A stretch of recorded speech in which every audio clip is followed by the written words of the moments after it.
ध्यान से सुनो तुम लोग, आज का टारगेट है 60 लाख रुपया। 60 लाख रुपया कैसे भी करके अरेंज करना है तुम लोगों को। एक एक आदमी को 10 लाख रुपया का अरेंज करना पड़ेगा, और जो सही से कलेक्शन नहीं किया उसको मार दिया जाएगा। अरे भाई, ये सब काम हम लोग से नहीं होगा, हम लोग को छोड़ दीजिए। आप ये गलत कर रहे हैं, ये काम हम लोग नहीं कर सकते हैं। अभी तक आपके कहने पर हम लोगों ने बहुत गलत काम कर लिया है, इसके आगे हम कोई गलत काम नहीं करेंगे। हमें लगा था आप यहाँ पर अच्छा काम करवाओगे हमसे, इसीलिए हम आपके पास आए थे। जॉब की लालच देकर आपने हमें फंसा लिया है और हमसे क्राइम पर क्राइम करवाए जा रहे हो। अब आपने अगर जबरदस्ती की तो हम पुलिस के पास चले जाएंगे। तुम ऐसे नहीं मानेगा। ये लो, देखा ना तुम लोगों ने किस तरीके से इसको मैंने मार दिया। अगर तुम लोग अपना काम सही तरीके से नहीं करोगे और अगर पुलिस के पास जाओगे तो तुम लोग के साथ भी ऐसा ही होगा। जैसा कहा गया वैसा करो। और अब 10-10 लाख नहीं, 12-12 लाख रुपया एक एक को अरेंज करना पड़ेगा, तब जाके 60 लाख कलेक्शन होगा आज। चलो अपना अपना काम करो। हेलो, कौन? हेलो सर, मैंने आपको व्हाट्सएप पे एक इमेज भेजी है, वो पिक्चर देखिए तो। क्या आप इस लड़की को जानते हैं? चेक करके बताइए तो। अच्छा सर, वो तो हम देख रहे हैं, लेकिन आप बोल कौन रहे हैं ये पहले बताइए। अरे सर, जिस लड़की का फोटो भेजे है ना आपको, उसका एक्सीडेंट हो गया है। उनका फोन में आपका नंबर मिला, तभी हम आपको मैसेज किए। क्या बोल रहे हैं? किसी लड़की का एक्सीडेंट हो गया है? कहीं सपना का एक्सीडेंट तो नहीं हो गया है? रुकिए सर, देखकर बता रहे हैं। हाँ सर, आप देख के कॉल कीजिएगा मुझे। अरे ये कौन लड़की है? इसको तो हम जानते भी नहीं है। इसके पास पापा का नंबर कैसे आया? पापा का नंबर हम तो खाली सपना को दिए, बाकी किसी को दिए तो नहीं है। पता नहीं कौन सी लड़की है, बोल देते हम नहीं जानते हैं। अरे ये आदमी फोन क्यों नहीं उठा रहा है? कहा था फोन करके बताना, अब फोन ही नहीं उठा रहा है। अरे ये क्या मैसेज आ रहा है? बैंक अकाउंट से 3 लाख रुपया कट गया। पैसा कैसे कट सकता है? पापा तो कहीं कोई चेक वगैरह नहीं लगाए, पूछना पड़ेगा। पापा बैंक में कोई चेक वगैरह लगाए थे क्या 3 लाख रुपया का? नहीं नहीं, हम तो कोई चेक नहीं लगाया बैंक में। क्यों, क्या हुआ फिर? अरे पापा, आपके फोन में मैसेज आया है कि 3 लाख रुपया आपके अकाउंट से डिडक्ट हो गया है। उसी हम आपसे पूछे कि कहीं कोई चेक वगैरह तो नहीं लगाए थे। अरे क्या कह रहा तुम? 3 लाख रुपया कट गया? ऐसे कैसे कट सकता है? हम कोई चेक वगैरह नहीं लगाया। तुम तो कुछ नहीं किया था, किसी को ओटीपी वगैरह तो नहीं दिया? अरे पापा, ये ओटीपी वगैरह का जो गलती है ना, वो आपसे होगा, हमसे नहीं। इतना टेक्नोलॉजी का ज्ञान है हमको, रोज न्यूज देखते हैं कैसे फ्रॉड होता है। हम ये गलती कभी नहीं करेंगे। आपसे हुआ होगा ये गलती। कहीं ऐसा तो नहीं आप किसी को ओटीपी दे दिए थे या कोई लिंक पर क्लिक किए थे? अरे हम कोई लिंक पर क्लिक नहीं किए थे और ना किसी को ओटीपी दिए थे, और फोन भी तुम्हारे पास था, हम तो नहाने गए थे ना। अरे हम भी कुछ नहीं किए हैं, फोन मेरे पास है तो इसका क्या मतलब है कि हम ही कुछ किए हैं? आपको ध्यान से याद है ना, कहीं कोई गलती तो नहीं की है या कोई अननोन ऐप वगैरह डाउनलोड तो नहीं किया फोन में आप? अरे हम कुछ नहीं किए। चलो बैंक चल के पूछते हैं। जितना देर तुम लगा रहे हो ना बहस करने में, उतना देर में जो पैसा निकाला है ना मेरा खाता से, वो पैसा विड्रॉ करके भाग भी जाएगा। अरे मैनेजर साहब, मेरा बैंक अकाउंट से 3 लाख रुपया कट गया। मैसेज आया हमको 3 लाख रुपया कट गया। हम कोई चेक वगैरह नहीं लगाया, नहीं हम किसी को पेमेंट किए। ये 3 लाख कैसे कटा है? और नहीं हम किसी को ओटीपी दिए। अब ये नहीं कहिएगा कि आप ओटीपी दिए किसी को, कुछ नहीं दिया हम। कैसे कट गया मेरा पैसा? अरे भाई साहब, रुकिए रुकिए, आराम से बात कीजिए। आपका पैसा जो भी निकाला है आपको मिल जाएगा, अगर आपसे कोई गलती नहीं हुआ होगा तो।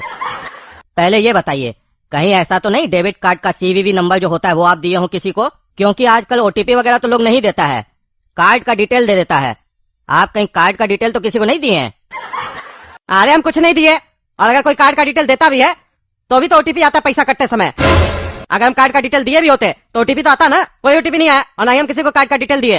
अरे भाई साहब, आप किस दुनिया में हैं? जरूरी नहीं है कि आपको ओटीपी आएगा।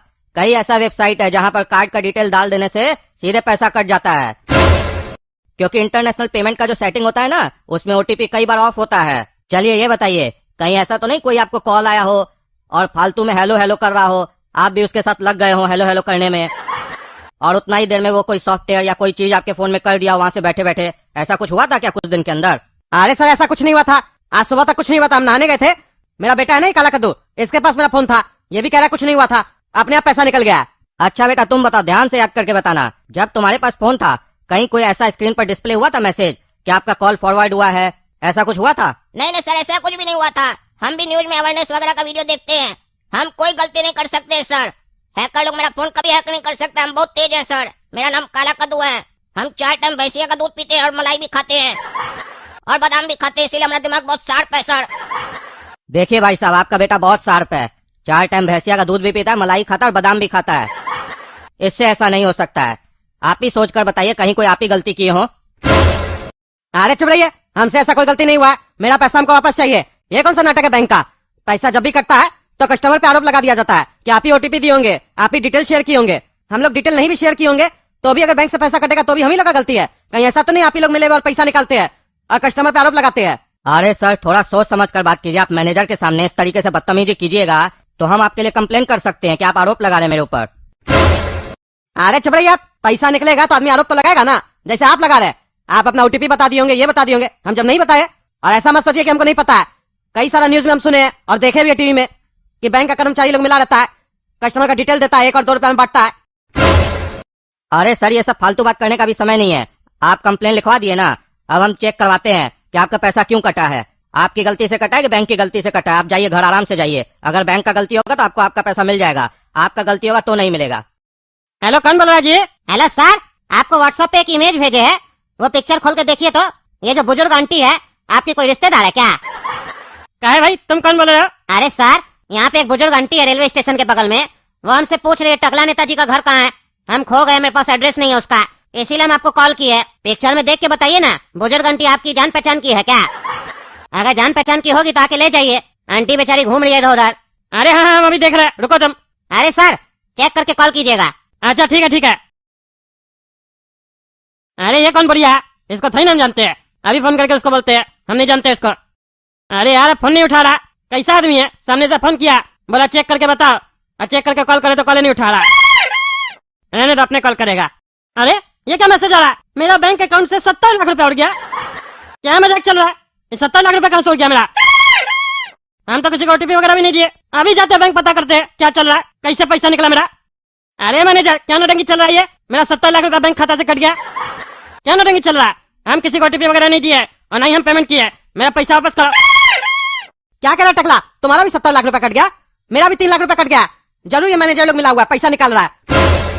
हम कंप्लेन करने हैं तो हमको बोलता है तुम डेबिट कार्ड का अपना डिटेल शेयर किया होगा, उल्टा सीधा बोल रहा है। हम लोग का बैंक खाता से पैसा निकल के ऐश कर रहा है लोग। मेरा 2-3 खाता और इस बैंक में, सारा पैसा निकालेंगे, नहीं रखेंगे रुपया यहाँ पे हम। आप सारा पैसा घर पे रखेंगे, बैंक में नहीं रखेंगे। और कद्दूपुर का सरकार बोलेगा पैसा घर पे क्यों रखा है, तो उसको बोलेंगे पहले लिख के दो, बैंक में पैसा रखेंगे तो चोरी नहीं होगा। मेहनत करके टैक्स देके पैसा बैंक में रखेंगे। कद्दूपुर का सरकार बोलेगा बैंक में पैसा रखो, और उसके बाद बैंक से पैसा निकल जाएगा तो बोलेगा आपको ये ध्यान रखना चाहिए, वो ध्यान रखना चाहिए। सब कुछ ध्यान रखने के बाद भी पैसा निकल जाएगा तो बोलेगा ध्यान नहीं रखे होंगे। उसके बाद तुम झोला लेके घूमते रहो। हम नहीं रखेंगे इस बैंक में 1 रुपया भी, ये बैंक हमको फ्रॉड लगता है। अरे तुम बिल्कुल सही बोल रहा है यार मैनेजर, ज्यादा चर्बी चढ़ गया, पैसा निकलता है, तुम अंदर करवा देंगे। टकला नेताजी देखिए, बैंक का कोई भी स्टाफ चोर नहीं है और कोई भी मिला हुआ नहीं है ऐसा लोग के साथ, समझे? तो फालतू का आरोप लगाना बंद कीजिए और आप लोग निश्चिंत होकर घर जाइए, चिंता मत कीजिए। ये हम लोग के बैंक की प्रेस्टीज का सवाल है। अब हम जाएंगे थाना और कंप्लेन करेंगे कि आप लोग का पैसा निकला, और पता करेंगे कि पैसा गया तो गया कहाँ, और कोशिश भी करेंगे आपका पैसा वापस दिलाने का। अरे इंस्पेक्टर दारा, मानना पड़ेगा, अब ईमानदारी से काम किए, इतना जल्दी इस फ्रॉड लोग को पकड़ लिया आप। अरे टकला नेताजी, मेरा नाम है इंस्पेक्टर दारा, दिन में दिखा देते अपराधी लोग को तारा। अगर पुलिस वाला ईमानदारी से काम करना चाहे ना तो ऐसा अपराधी लोग को पकड़ना कोई बड़ा बात नहीं है। प्रशासन अगर ठान ले पकड़ना तो पकड़ लेगा, ढील देगा तब ऐसा अपराधी लोग बढ़ते जाएगा, लेकिन हम ढील नहीं देते हैं। किसी का कंप्लेन आते ही लपेट लेते हैं, क्योंकि हमको कद्दूपुर में कोई भी क्राइम नहीं चाहिए, क्राइम फ्री चाहिए कद्दूपुर। आप लोगों का जो पैसा है ना, यही निकलवाया है इन लोग से जबरदस्ती। ये मेन लीडर है गैंग का। आज इस लीडर को जज साहब के सामने कोर्ट में पेश करेंगे, आप लोग को भी आना पड़ेगा। अरे हाँ आएंगे, बांस करवाएंगे इसको, पैसे निकालता रे, हैकर बनता है, जबरदस्ती हैकिंग करवाता है। कोर्ट में चलो ना, तब बताता है जज तुमको, ईमानदार जज किया जाओगे ना, बांस करेगा तुमको। क्या रे, दूसरे का माल चुराने में बहुत मजा आता है तुमको, हैं? रंगबाजी करता है तुम। पहले घर घर जाके चोरी करता था, अब मोबाइल से चोरी करने लग गया। कैसे चोरी करता है रे तुम, बिना ओटीपी वगैरह लिए? बताओ तो। अरे जज साहब बताएंगे तो छोड़ दीजिएगा। अरे हाँ हाँ छोड़ देंगे, तुमको इनाम देंगे। तुम इतना अच्छा टेक्नोलॉजी का खोज किया है, तुमको इनाम नहीं मिलेगा। तुम कद्दूपुर का नाम रोशन कर रहा है, तुमको दूसरा देश के खिलाफ इस्तेमाल करेंगे, वहाँ का सारा पैसा चुरा के लेके आओ कद्दूपुर में, कद्दूपुर के लिए काम करो। तुम्हारे जैसे टैलेंट का तो जरूरत है, सही जगह इस्तेमाल करो। बताओ कैसे चोरी करता है तुम? अरे जज साहब धन्यवाद हमको नौकरी देने के लिए और हमको छोड़ने के लिए। हम बताते हैं बहुत आसान है जज साहब, किसी को डरा कर, किसी को ललचा कर और किसी के भावनाओं के साथ खेल कर हम लोग पैसा निकलवा लेते हैं। बहुत आसान है ये, और जब तक ऐसा होगा तब तक पैसा निकलते रहेगा। अभी क्या हो रहा था ना जज साहब, ओटीपी वगैरह के बारे में सरकार बहुत एडवर्टीजमेंट कर रहा था, ओटीपी वगैरह शेयर ना करे। इससे क्या हो रहा था, कोई शेयर ही नहीं कर रहा था, हम लोग का धंधा नहीं चल पा रहा था। फिर मेरा दिमाग में एक आइडिया आया, क्यों ना सॉफ्टवेयर इंजीनियर लोग को हायर किया जाए, जो लोग कंप्यूटर में तेज है, उस लोग को डरा धमका के एक नया टेक्नोलॉजी बनाए। उसमें हम लोग कुछ नहीं करते हैं। व्हाट्सएप पे वीडियो, फोटो या डॉक्यूमेंट या ऑडियो फाइल भेजते हैं, ठीक है। अगर सामने वाला डाउनलोड कर लिया उसको तो कुछ ही सेकंड के अंदर पैसा निकल जाएगा। और ये सब जो धंधा है ना, त्योहार के समय तो बहुत ज्यादा चलता है हम लोग का, क्योंकि फोटो हम लोग एक को भेजते हैं, लोग डाउनलोड करके 20 और लोग को भेज देता है, सबका पैसा हम लोग निकाल लेते हैं फिर। अरे लेकिन हमको समझ में नहीं आया, फोटो, वीडियो, ऑडियो फाइल या डॉक्यूमेंट ये डाउनलोड करने से तुम पैसा कैसे निकालते हो बिना ओटीपी के, ये तो समझाओ। हमको भी इच्छा हो रहा जानने का, आखिर चल क्या रहा, कैसे कर रहे हो तुम लोग ये सब काम, इतना बड़ा बिजनेस कैसे तुम लोग बना लिया। अरे जज साहब, ये बिजनेस का सीक्रेट है, लेकिन आप हमको जॉब का ऑफर दे रहे हैं इसीलिए हम आपको बता रहे हैं। आप भी हम लोग का गैंग में शामिल हो जाइए। कद्दूपुर का 2-3 मंत्री तो हम लोग के साथ मिला ही हुआ है, आप भी मिल जाइए, फायदा ही फायदा होगा। इसमें होता क्या पता है, हम लोग जब फोटो, वीडियो, ऑडियो फाइल या डॉक्यूमेंट कुछ भी भेजते हैं ना व्हाट्सएप पे, उस फोटो का साइज या वीडियो का साइज बड़ा होता है, क्योंकि उसके साथ एक सॉफ्टवेयर कनेक्ट होता है जिसको एपीके फाइल बोलते हैं। जैसे कोई image, video file, audio file या डॉक्यूमेंट कुछ भी डाउनलोड करता है जो हम लोग भेजते हैं, बस उसके साथ सॉफ्टवेयर भी डाउनलोड हो जाता है उसका फोन में। उसके बाद उसका पूरा फोन हैक हो जाता है और उसका एक्सेस हम लोग के पास, फोन का हर एक चीज हम लोग देख सकते हैं, या तो कि उसका कैमरा भी ऑन कर सकते हैं। कई बार तो हम लोग वीडियो बना लिए, जैसे बाथरूम में कोई बैठा है, फोन रखा है, उसका कैमरा से हम लोग देख सकते हैं। ओटीपी भी वहीं से मिल जाता है, सामने वाले से पूछना नहीं पड़ता है और बस पैसा निकल जाता है। और अभी हम लोग एक और नया तरीका खोजे है, चलते फिरते डकैती कर लेते, सामने वाले को पता भी नहीं चलता है। अच्छा, वो कैसे करता है? ये पहला तरीका तो बहुत खतरनाक लगा तुम्हारा और अच्छा भी लगा, इतना टैलेंट है तुम्हारे अंदर। दूसरा कौन सा टैलेंट है बताओ? अरे सर, दूसरा जो ट्रिक है ना, उसमें क्या करते हैं, गरीब भिखारी लोग नहीं होता है, वो लोग घूमता है ना रोड में, तो लोग अठन्नी चवन्नी देता है उस लोग को। अब हम लोग क्या किए, उस लोग को क्यूआर कोड दे दिए, गला में टांग के घूमता है, क्योंकि आजकल लोग के पास छोटा नहीं होता है और भिखारी लोग को भीख नहीं मिलता इसी वजह से। और क्यूआर कोड टांगने से भिखारी लोग का फायदा हो जाता है, ऐसा उस लोग को लगता है, लेकिन फायदा उस लोग का नहीं, हम लोग का होता है। क्योंकि आजकल लोग को आदत हो गया है, छोटा से छोटा सामान भी खरीदता है, तुरंत स्कैन करता है क्यूआर कोड, ऑनलाइन पेमेंट करता है। बस जैसे वो लोग स्कैन करता है क्यूआर कोड, हम लोग उस लोग का पैसा निकाल लेते हैं और भिखारी लोग को भी पैसा दे देते हैं 50-100 रुपया। वो लोग भी खुश, हम लोग भी खुश। ये नया तरीका, जैसा बहुत पैसा हम लोग का काम है, पार्टनरशिप कर लीजिए, बहुत पैसा मिलेगा। ये जज का काम में पैसा नहीं उतना। अरे सही कह रहा है, जज का काम में उतना पैसा नहीं है, सही कह रहा है तुम, तुम्हारे साथ जुड़ने में फायदा है मेरा।